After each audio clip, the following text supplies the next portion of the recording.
Good evening, viewers of TBT, the Bargidos Times. See, we have a special guest here today, a man and an individual I highly honor, I highly respect, Master Stan. Yeah. I'm running out of words, and I can't find the best word to describe this gentleman over here. So maybe I'll let you hear for yourselves, but this is our first ever episode. I have to highlight that, and it's very important. So yes, over to you, Master. Uko fiti? Niko freshi. Siku mingi Tulia, manze. thank you so much for the opportunity. Tuambie who Master Stan is by the in a nutshell. All right. So, my official names are Stanley Museti, aka or alias Master Stan. So, Stanley is a compendium of wisdom, a paragon of change, a beacon of hope with the vision of an ego, the audacity of a lion. So, basically, what I do, I train young leaders to recreate the world through transformative leadership, couple together the disruptive thinking, yielding sustainable solutions for systems and structures. So that's who I am in a minute. I hope I respected the minute. To me, it was more than a minute. But anyways, that's who he is. He's not lying, he's not sugarcoating anything. I've interacted with him in many fields.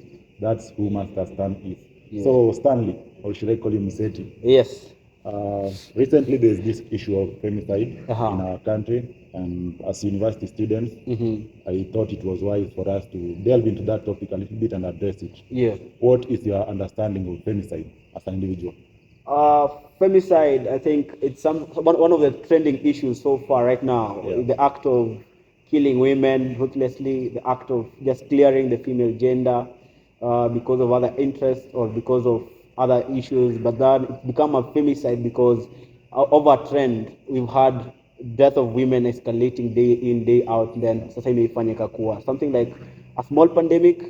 That's why you're calling it a femicide, but it's the killing of women in interest of other things or because of other reasons which you're going to delve into later.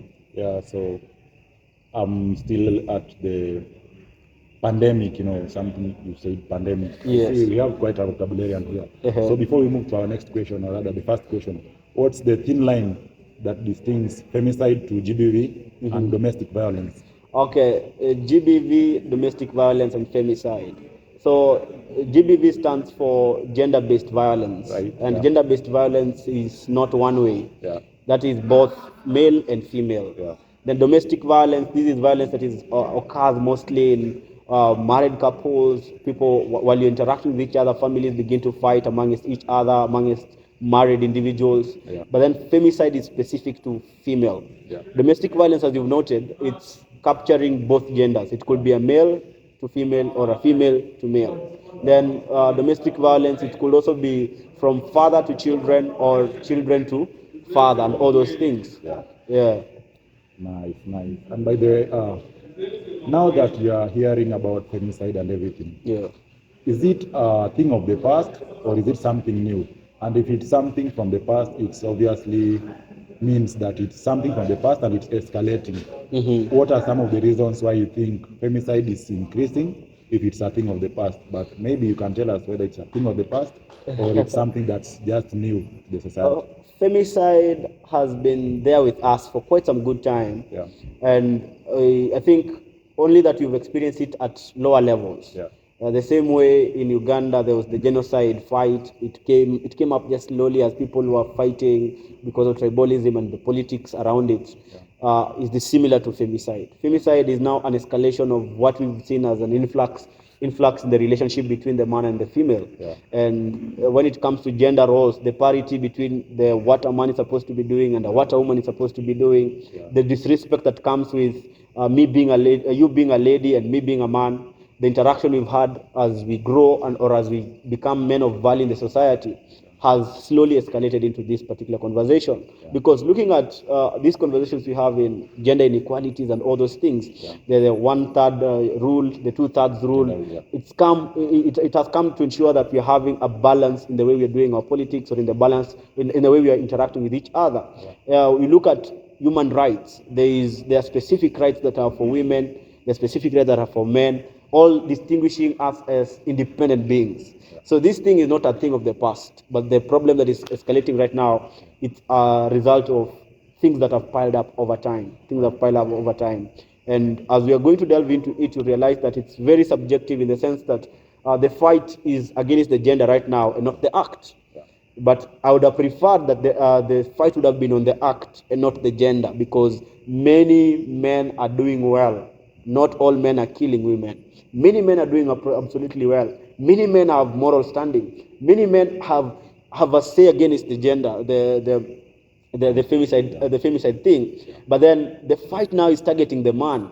And ladies are coming up as, oh, let's now dominate the male-dominated fields. Then it looks like a fight. Looks like a fight. And somebody said that you cannot answer violence for violence, just like you cannot drive darkness with darkness. It requires light to go and drive it out. So what I feel is, I would say like Chimamanda Adichie, that we should all be feminists, in the sense that we are all fighting for the rights of equal sides. Not that the lady is good, the man is good. All of us require a better, conducive environment for thriving. So we should all be feminists, and we should all be against femicide, because at the end of it all, it is not contributing to any well-being. I wouldn't love my daughter to be killed because the man had validation for killing her, because she was dressed perhaps in something that was not impressing. She had that right of controlling himself. That is why he is the man, then controlling that particular situation. Yeah. Sorry for interjecting. You've gone quite ahead and highlighted some of the preferences and where you think control can be done and some of the solutions.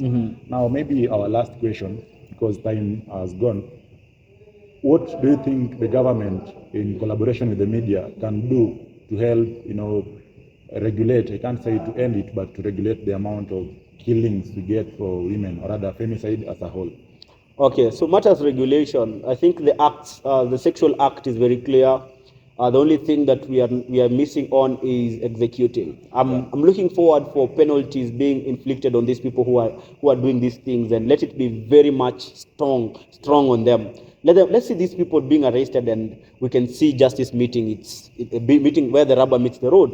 Let's see the perpetrators meeting the punishment they're supposed to be meeting. Let's see this education beginning from the elementary level going to the tertiary level, just educating students and young people as well as even children that this thing is happening and this is how you can overcome it. And by overcoming it, this is how you're supposed to be arming yourself with information. Let people know understand the sexual act. Let people understand which proper way of reporting. Let people understand that they're not supposed to be silent when they're being harassed, not to be silent when this thing is happening, because you can always predict when your safety is in danger. You can always feel within yourself. There's a gut feeling. There is even how you're moving. You can see how things are happening. Before it reaches there, let's prevent it by monitoring our environment. Let the environment create an environment where people can report these cases and justice is going to be achieved. Yes, there are people who are very influential and they affect these systems and they go untouched.